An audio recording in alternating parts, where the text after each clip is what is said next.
Vous êtes-vous déjà demandé pourquoi tant de traditions spirituelles à travers le monde prônant le célibat? Que savaient les maîtres anciens qui semblent avoir été oubliés dans notre société moderne? Existe-t-il vraiment un pouvoir caché dans la préservation de l'énergie sexuelle? Il ne s'agit pas d'abstinence pour des raisons religieuses, mais plutôt d'une pratique consciente que les mystiques, les yogis et les initiés utilisent depuis des millénaires pour éveiller des énergies supérieures et atteindre des états de conscience supérieurs. Si vous cherchez à comprendre votre propre énergie vitale ou à approfondir votre pratique spirituelle, cette vidéo est faite pour vous.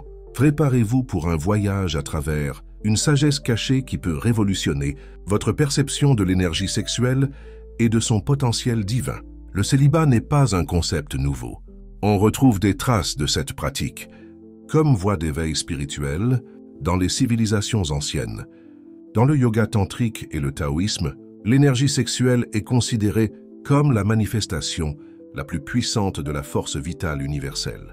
Si elle n'est pas dissipée, elle peut être transformée et dirigée vers des centres supérieurs, activant ainsi des facultés spirituelles cachées. Dans les traditions chrétiennes ésotériques, Jésus parle d'eunuques pour le royaume des cieux, ceux qui choisissent volontairement l'abstinence pour se consacrer à la vie spirituelle. Saint Paul mentionne également comment le célibat permet une dévotion plus complète au divin. Les soufis de l'islam pratiquaient des formes de célibat temporaire durant les périodes intenses de quête spirituelle. La Kabbale juive enseigne que l'énergie sexuelle représente la puissance, créatrice divine dans sa plus pure expression. Dans les traditions chamaniques, des périodes d'abstinence étaient prescrites avant les rituels importants, car l'énergie accumulée était censée renforcer la vision et la connexion avec les mondes spirituels. Le point commun de toutes ces traditions est que l'énergie sexuelle ne se limite pas à la reproduction ou au plaisir physique. Comme l'a dit Paramahansa Yogananda, l'énergie sexuelle est le reflet de la puissance, créatrice de Dieu sur le plan humain. Pour comprendre le pouvoir du célibat, il est nécessaire d'appréhender la nature de l'énergie sexuelle d'un point de vue ésotérique. Cette énergie est connue sous de nombreux noms, tels que Kundalini dans le yoga, Chi ou Jing dans le taoïsme, Sekhem dans l'Égypte ancienne et Saint-Esprit dans les interprétations ésotériques chrétiennes. Cette force vitale est décrite comme une énergie serpentine qui repose à la base de la colonne vertébrale. Éveillée par des pratiques spirituelles comme le célibat, elle remonte le long de la colonne vertébrale, activant et purifiant les chakras. Les textes tantriques décrivent comment chaque goutte de sperme contient de l'ojas, une substance subtile qui favorise le développement spirituel. Conservée, elle se transforme en une énergie plus subtile qui nourrit le cerveau et le système nerveux. Le système taoïste enseigne que la perte fréquente de l'essence sexuelle, le Jing, entraîne l'épuisement de la force vitale, tandis que sa préservation favorise la longévité, la vitalité et le développement spirituel. Il est fascinant de constater que même la science moderne reconnaît progressivement certains de ces principes. Des études montrent qu'une abstinence sexuelle temporaire peut entraîner une augmentation du taux de testostérone associée à une plus grande clarté d'esprit, une plus grande motivation et une plus grande énergie. Cependant, l'abstinence spirituelle va au-delà de la simple abstinence physique. Les traditions ésotériques se concentrent également sur la purification des pensées et des désirs, la transformation consciente de l'énergie et sa réorientation vers des objectifs supérieurs. Pratiqué avec compréhension et intention, le célibat peut déclencher de profondes transformations. Explorons quelques-uns des principaux bienfaits spirituels de cette pratique ancestrale. Premièrement, le célibat favorise une clarté mentale extraordinaire. De nombreux praticiens constatent une sensation de dissipage après quelques semaines. Les pensées deviennent plus claires. La mémoire s'améliore et la concentration augmente considérablement. Deuxièmement, l'énergie vitale disponible augmente considérablement. La puissance créatrice qui en résulte alimente les pratiques spirituelles, telles que la méditation et le service aux autres. Swami Vivekananda a souligné qu'un mois de célibat strict peut libérer suffisamment d'énergie pour transformer complètement sa vie intérieure. Troisièmement, le célibat favorise l'éveil de l'intuition et de la perception spirituelle. En activant les centres énergétiques supérieurs, Les capacités intuitives se développent naturellement. De nombreux mystiques rapportent des expériences visionnaires pendant ou après des périodes de célibat. Quatrièmement, cette pratique favorise un profond équilibre émotionnel. Elle réduit l'anxiété, accroît la paix intérieure et développe une remarquable résilience émotionnelle face aux défis de la vie. Cinquièmement, le célibat renforce la volonté spirituelle.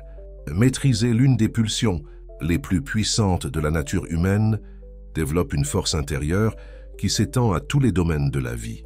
Comme l'enseignait Gurdjieff, quiconque a conquis le désir sexuel s'est conquis lui-même. Sixièmement, et peut-être le plus important, le célibat facilite l'expérience directe du divin.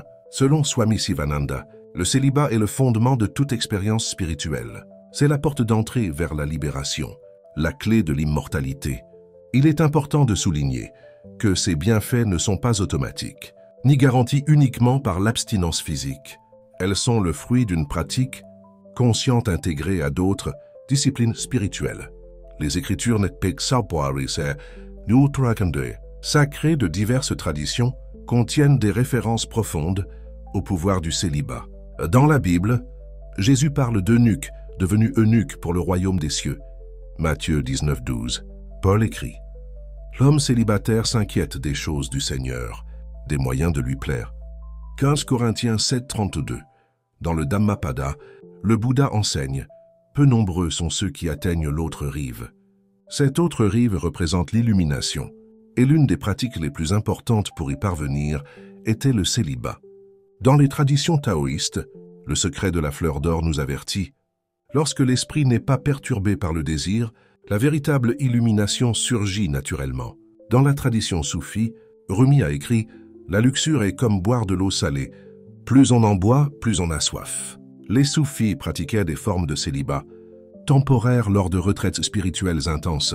Toutes ces traditions démontrent que, malgré les différences culturelles, le pouvoir transformateur du célibat, comme outil spirituel, est universellement reconnu. Il ne s'agit pas de nier la sexualité humaine, mais de comprendre son potentiel supérieur lorsqu'elle est orientée vers le développement spirituel.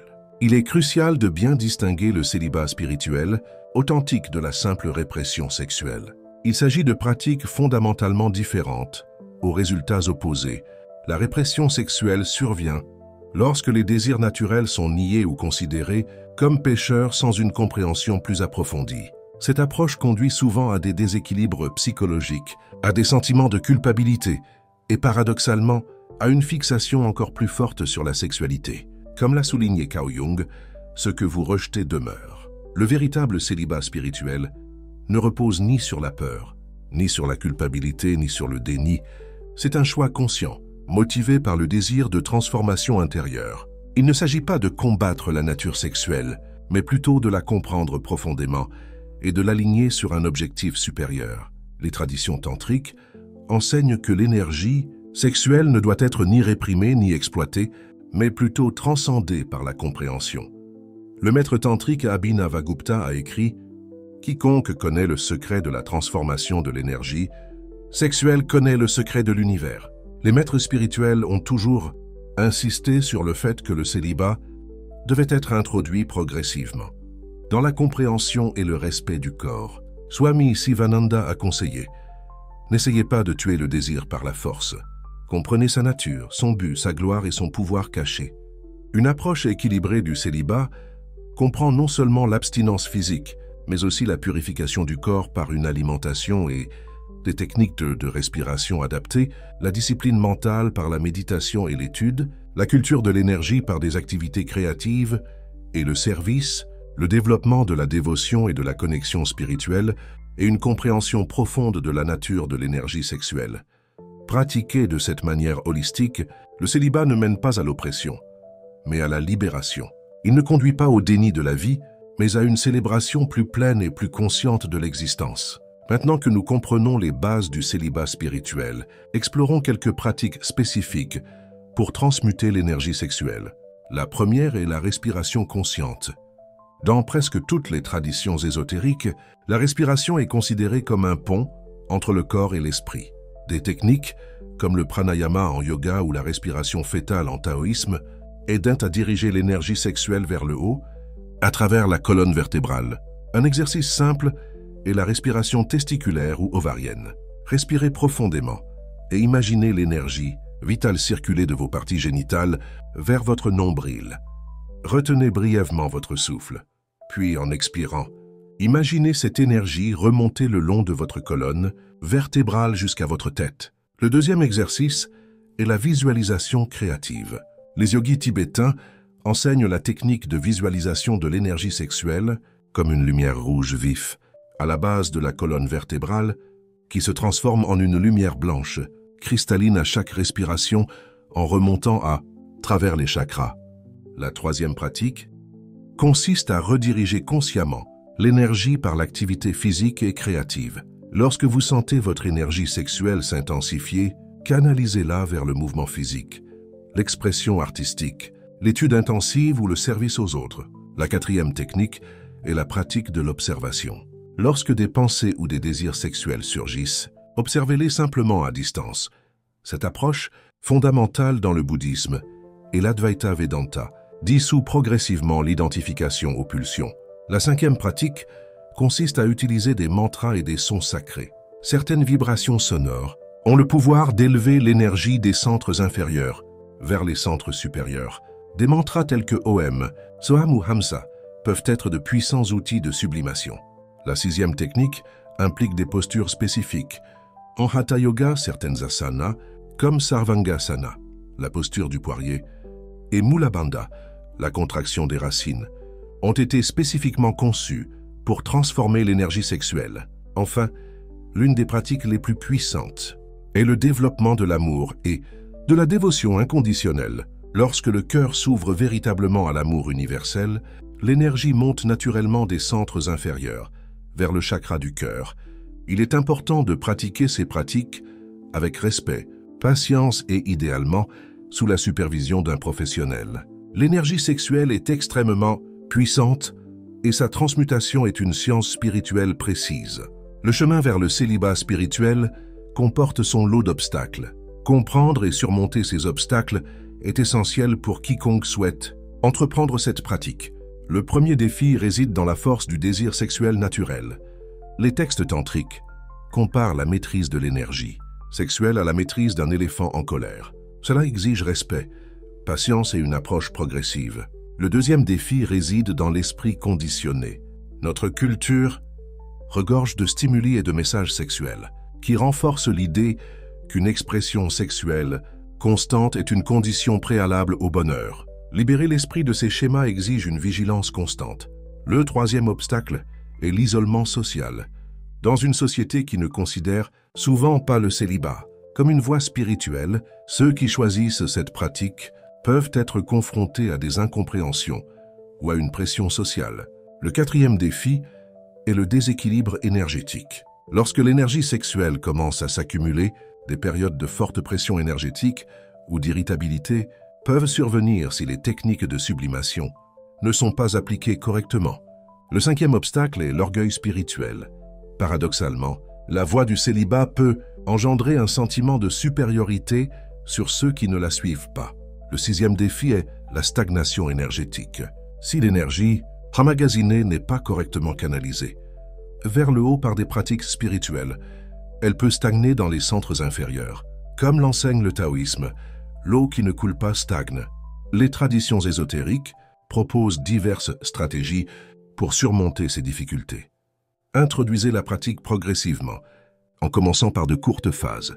Intégrez-la à d'autres pratiques spirituelles. Soyez attentifs à votre alimentation et évitez les aliments qui stimulent excessivement l'énergie sexuelle. L'exercice physique régulier favorise la circulation de l'énergie. Entretenez des relations saines et une communauté solidaire. Faites preuve d'autocompassion face aux inévitables aléas de la vie. Tout le monde n'est pas appelé au célibat permanent.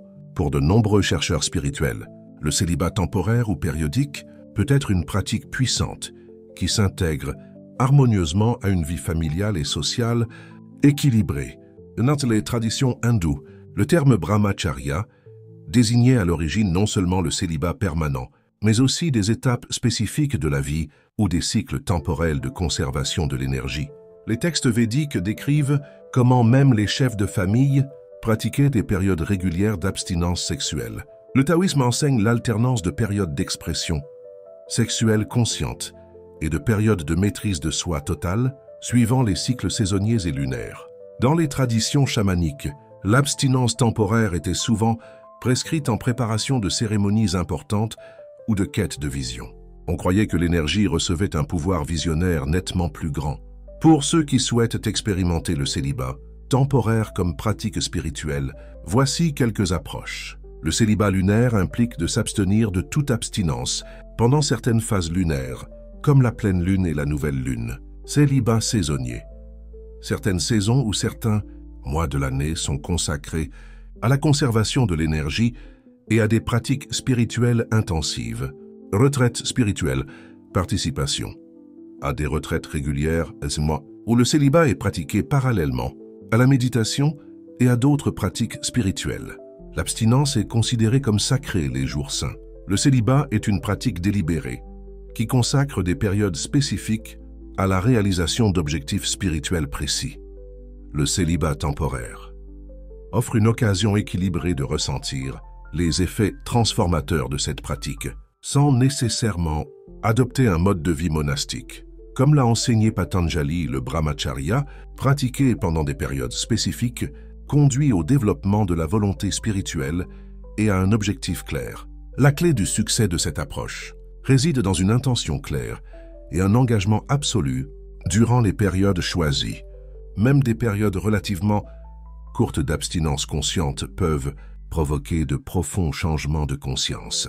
Comment intégrer cette pratique spirituelle ancestrale à nos vies contemporaines? Est-il possible d'adapter ces enseignements ésotériques au contexte du XXIe siècle sans perdre leur essence transformatrice? La réponse est oui. En réalité, ces pratiques n'ont jamais été aussi nécessaires. À une époque de distraction constante et de sexualisation croissante de la culture, les principes du célibat offrent un puissant antidote à l'épuisement spirituel moderne. La première étape pour intégrer le célibat à la vie moderne consiste à bien comprendre son objectif et ses bienfaits. Il ne s'agit pas d'une pratique d'abnégation, mais plutôt d'une méthode consciente pour préserver et canaliser notre énergie vitale. La deuxième étape consiste à créer un environnement propice à cette pratique. Cela peut inclure de limiter l'exposition au contenu médiatique hypersexualisé et de cultiver des relations avec des personnes qui respectent vos valeurs spirituelles. La troisième étape consiste à développer une approche consciente de la technologie. Des jeûnes numériques réguliers peuvent être un complément efficace au célibat. La quatrième étape consiste à intégrer des exercices physiques qui favorisent la circulation de l'énergie stockée. Le yoga, le tai chi, le qigong et les promenades en nature sont des compléments importants au célibat. Dans la vie moderne, la cinquième étape consiste à trouver des moyens créatifs de canaliser cette force vitale supérieure. Les projets artistiques, le service communautaire ou l'approfondissement des études spirituelles sont d'excellents moyens d'exprimer ce pouvoir créatif. La sixième étape consiste à adapter la pratique à votre situation. Si vous êtes en couple, un dialogue ouvert avec votre partenaire est essentiel. De nombreux couples explorent des formes de sexualité tantrique, intégrant les principes de conservation et de transmutation de l'énergie. Enfin, il est important de rappeler que le célibat spirituel n'est pas une pratique à tout prix. Même de petits pas vers une plus grande conscience et une préservation de l'énergie sexuelle peuvent apporter des bienfaits significatifs. Le célibat, bien compris et pratiqué, n'est pas un déni de vie ni un rejet de notre nature humaine. Au contraire, c'est une profonde affirmation du potentiel divin qui réside en chacun de nous. La capacité de transformer notre énergie la plus fondamentale en lumière spirituelle. Comme nous l'avons vu, cette pratique n'a pas besoin d'être absolue ou permanente pour procurer des bienfaits significatifs. Même de brèves périodes de célibat conscient peuvent entraîner de profonds changements dans notre perception, notre énergie et notre humeur. Le véritable pouvoir du célibat ne réside pas dans la simple abstinence, mais dans l'alchimie intérieure qu'il permet, la transformation du désir en dévotion, de la passion en compassion. Comme l'enseignaient les alchimistes, ce qui est en haut est comme ce qui est en bas. Ce que nous transformons dans notre corps énergétique se reflète dans notre conscience spirituelle. Si cette vidéo a éveillé votre curiosité ou touché quelque chose de profond en vous, nous vous invitons à explorer cette voie avec un esprit ouvert et un cœur réceptif. N'oubliez pas que chaque voyage spirituel est unique et que ce qui fonctionne pour une personne peut ne pas fonctionner pour une autre.